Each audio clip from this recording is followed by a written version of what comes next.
miles from downtown. Today is May 31st, 2023.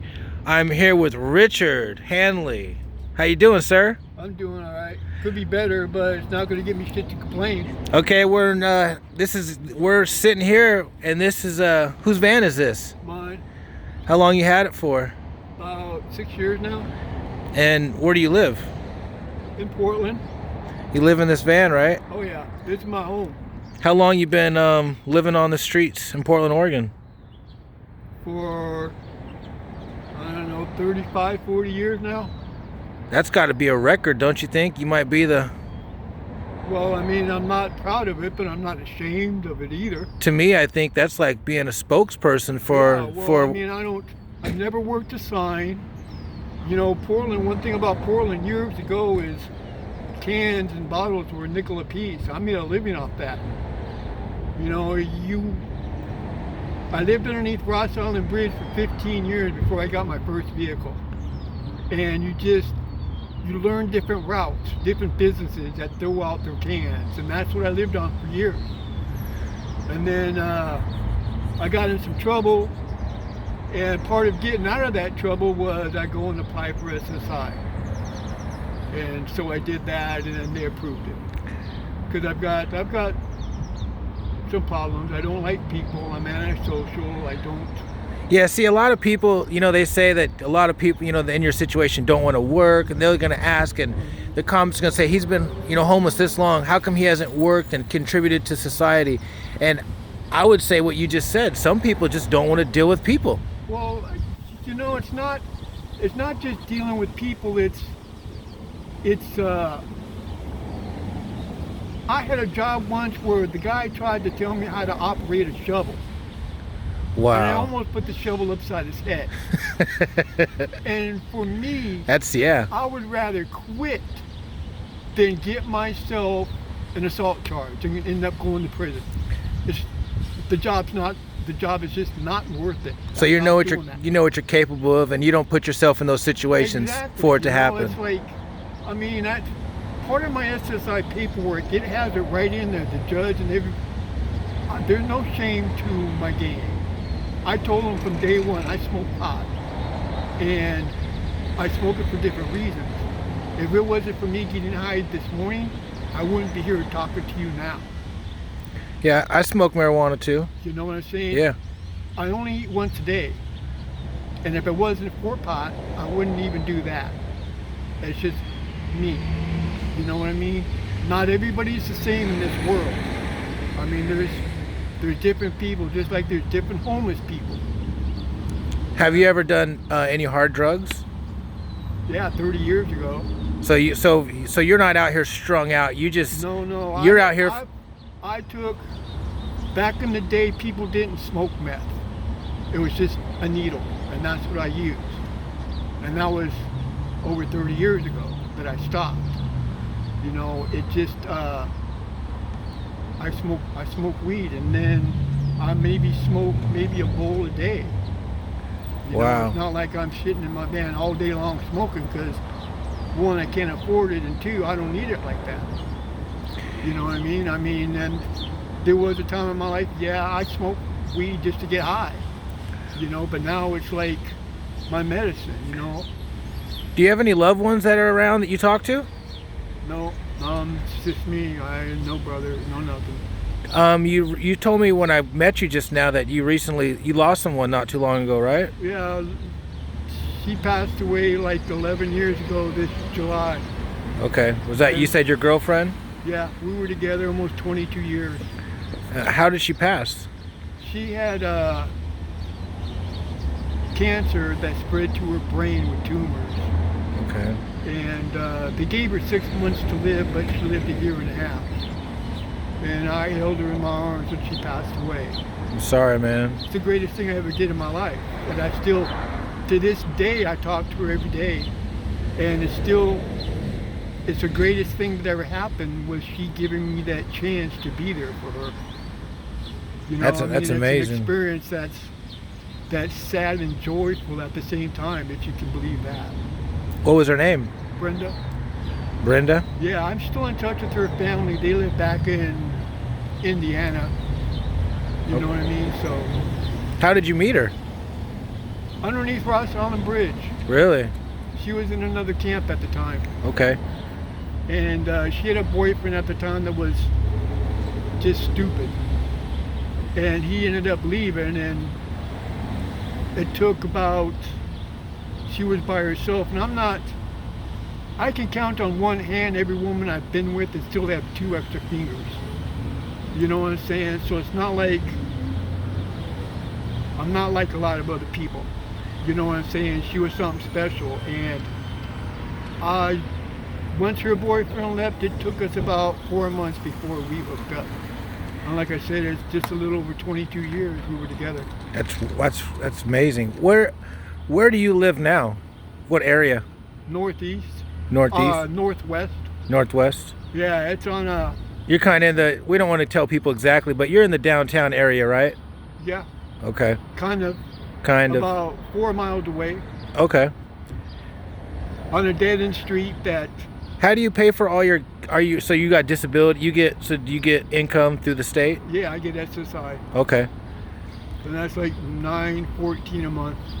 And people think, well, gee, being homeless, it doesn't cost you shit. Yeah, I guess if I lived in a tent, but you know, I pay insurance every month, which is $100. You know. Yeah, it looks like you got good tags. I just I don't got want. that. I don't want to show your tag. He's got Yeah. good. He's got good tags and that little was plate. $269 I got a couple months ago. Because this is my home. My dog's in here. This is my dog home. You want to show your dog? Well, What? I Just can't really open that up, but he's you got a pit bull, right? yeah. Okay. He's 13 years old. I've had him since he was just a pup. And, but this is his home too, so this is another reason why I don't use, because I like what I have. I want to keep what I have. And I know if I use again, I'll lose all this in a heartbeat. And Yeah. that's not happening. I'm 63 years old. And how I first became homeless, and this is what blows a couple of people away that actually know my story. Yeah. You told me. You said you've been homeless since you were 9 years old, right? Well, not 9, since the summer between 8th and 9th grade. Wow. My dad was a real mama's boy, and our grandmother came to stay. At that time, it was me and my brother and my sister, who's both passed away. She got up in the morning, and I'm cooking my brother and sister breakfast. She comes out and says, you know, what in the Sam Hill do you think you're doing? And I told her, what in the Sam Hill does it look like I'm doing? So my dad put me in the truck in Page, Arizona, drove 100 miles to Flagstaff, and put me on a bus to Phoenix. I didn't have a dime in my pocket. My very first felony happened a week later because I got sick and I'd eaten out of a dumpster. So I went inside a Circle K, grabbed a quart of milk and a cold Subway sandwich, and told the guy behind the counter, if you chase me, I'm going to beat you up. So that's strong arm robbery. I didn't know it. I mean, I didn't think he'd call the cops over that. I mean, a quart of milk and a Subway sandwich, but yeah, I was in the wrong, but How long have you been in Portland for? geez, I don't know, 30 some years. So ever since then, you've been doing this, huh? Yeah. I mean, to be honest, before I got my check, I sold weed.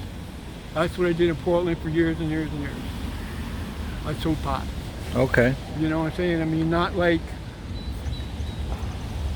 I made enough money to survive, and I was happy with that. And I want to ask you a final question, a couple final questions. You watch my YouTube channel, correct? Oh yeah. What do you think about my channel, and what would you like to say to the people about my channel? How you feel as being homeless and you're watching my I think channel? you're a very dangerous man. And I say this because the city is scared of you. Because you show things out here that they refuse to talk about. You do things out here that they spend millions of dollars on and don't accomplish crap. You actually come out here and engage with these people. And one of the saddest things I've seen happen real recently, you go and actually give people food, and that fool will ask you for 20 bucks. That's Portland for you. They bite the hand that feeds them. And it's a shame. And I bet you people aren't even from here. I've seen so many people come from all over this country because they pretty much legalized drugs here. $100 ticket. Here's something that they don't advertise. It's a $100 ticket if you get caught with hard drugs. To get rid of that ticket, you make a phone call, you answer a few questions, and they offer you rehab. A few months ago, I read this little article from the police. They wrote 6,000 tickets in 2 years. In 2 years, 6,000 tickets. Not one person they wrote a ticket to accepted rehab. I seen that article. I read it. What does that tell you? I read that same article. When they have people that the news people interview, they opened up a new bottle drop where you can recycle your cans and bottles. There's homeless people camping there now. The woman behind there tells the news people that her and her boyfriend sell meth to survive. She's still out there selling meth. How does that work? How does that work? Yep. And now they're getting ready to put fentanyl in the same boat where it's only $100 ticket that you don't have to pay? Yeah, they're gonna try to. They're not gonna probably let us vote on it. They'll just pass it through. Just like That's what they do. I'm telling you, man. It just people of Portland. I want to say they need to wake up, but there's a difference between helping people and enabling people. And the people in charge here, they have no idea. They can't even account right now for the millions of dollars that they've spent. There's being an investigation done right now on where'd the money go. Yeah, I mean, they don't know. Nope. They've got so many different agencies. I mean, if you really want to make money nowadays, you start a little thing out there where I'm going to help the homeless and they'll give you millions of dollars. Yep. But yet the guy that is running the place out there at Wapato, the prison that they closed down, Helping Hands. turned it into a rehab. Yeah. That's where I took Alex. He doesn't get a penny Nope. from the city. Nope. I seen that. Yeah, and this was just last week that he's out there begging, hey, we need some help. I mean, They get all donations. yeah, that's it. Yep. It's just, That's it. yet when he opened that, they said that they were going to help support him. They and sure he did. hasn't gotten a penny. That's true. And why? Because these people are making millions of dollars off the homeless issue when they're not doing nothing. When they say we're going to build affordable housing, we're going to build places for the homeless, they get a developer to build a 9-story building, 50 apartments. 5 of those apartments are for low-income people. And we'll That's leave, it. and that's and we'll leave it at that. You blew my mind with what you just had to say today, man. I've been out here a long time, and I'm not stupid. I'm gonna see you again, and we'll do a follow-up interview. Yeah, no problem, man. And thank you so much, man. It was nice meeting you, Richard. Yeah, man. Thank you, man. I appreciate you, and thank Yeah. you for supporting my channel, man. Yeah, man. I mean, it's like I said, I told you when I texted you one time, it's like you're the only one I see out here actually doing more than what this city does, and it's a shame that it takes people like you instead of the people that's actually getting paid to do a job that they don't do. Thank you so much, Richard. Yeah, man. No Appreciate problem, you. Holmes, no problem.